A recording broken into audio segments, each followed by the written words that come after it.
On ne change pas un régime par la guerre. On l'a vu en 2003 en Irak, où l'intervention américaine en Irak a été quand même une catastrophe, même si on ne pouvait que se réjouir de la chute du régime Saddam Hussein. Mais ce qui s'est passé ensuite a quand même provoqué un chaos total en Irak et au-delà de l'Irak. Alors si on suit la logique de Madame Levallois, les Alliés n'auraient jamais dû débarquer en Normandie en 1944 pour renverser le régime nazi. Faut-il rappeler que l'Allemagne d'Hitler n'a pas été arrêtée par la diplomatie ou par des sanctions économiques, mais par une guerre totale. Même chose en Asie, le Japon impérial et militariste n'a pas été renversé par des appels à la réforme, mais par une guerre qui a mis fin à ses capacités de nuisance. Alors bien sûr, l'exemple de l'Irak en 2003 revient souvent. Oui, les conséquences ont été tragiques. Oui, le chaos a succédé à la chute de Saddam Hussein.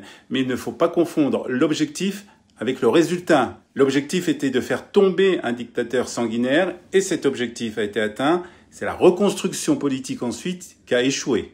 Et donc je pense qu'on rentre dans une logique qui me paraît, moi, extrêmement dangereuse et qui ne permet pas forcément, loin de là, à mon avis en tous les cas, d'arriver à une solution qui puisse rendre justice aux Iraniens qui ne veulent plus de ce régime. Alors Madame Levallois affirme que nous entrons dans une logique extrêmement dangereuse, mais nous ne rentrons pas dans une situation dangereuse, Madame Levallois. La situation est dangereuse depuis plus de 40 ans.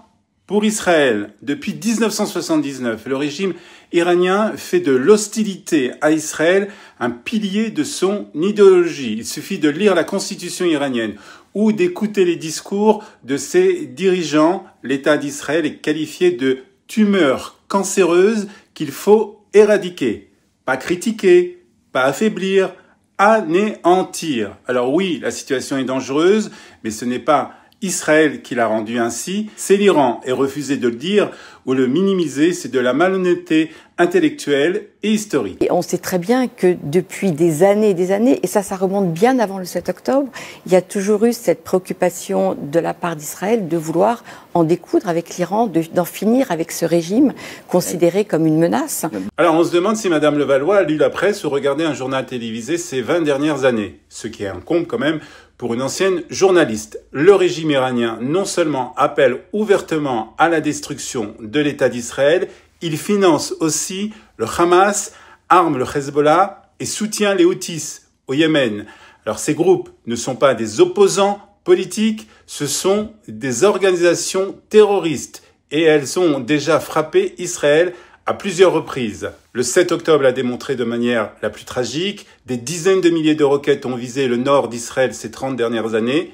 Et aujourd'hui encore, des missiles sont tirés depuis le Yémen. Alors ce que fait Madame Levallois, c'est une inversion des rôles. Et quand cela vient d'une spécialiste du Proche-Orient, ce n'est pas simplement une erreur d'analyse, c'est une faute intellectuelle. Qui menace Israël depuis sa création. Voilà. Mais on se dit pourquoi aujourd'hui, alors que c'est quand même un pays qui est extrêmement contrôlé par l'ailleurs.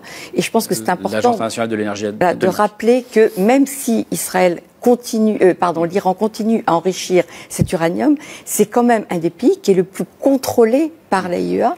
Pour une fois, je suis d'accord avec Madame Levallois. L'Agence internationale pour l'énergie atomique a fait son travail sérieusement. Elle n'est peut-être pas impartiale, mais en tout cas, elle est rigoureuse. Et c'est précisément ce sérieux qui rend ces alertes si inquiétantes. Ce que Madame Levallois oublie de préciser, c'est qu'en mai dernier, l'AIEA a prévenu que l'Iran possédait suffisamment d'uranium enrichi pour fabriquer jusqu'à 9 bombes atomiques. Dans ce contexte, la frappe israélienne du 13 juin contre des cibles iraniennes est une opération préventive. Et oui, elle est parfaitement conforme au droit international lorsqu'il s'agit de prévenir une menace existentielle. Rappelons quand même que tout ça aussi est intervenu suite à la position américaine de Trump à l'époque en 2018, qui est sortie de cet accord du nucléaire, que l'Iran respectait et donc qui a commencé à nous entraîner dans une nouvelle séquence et qui trouve aujourd'hui son aboutissement avec cette volonté d'en finir une bonne fois pour toutes avec l'Iran. Ce que fait Madame Levallois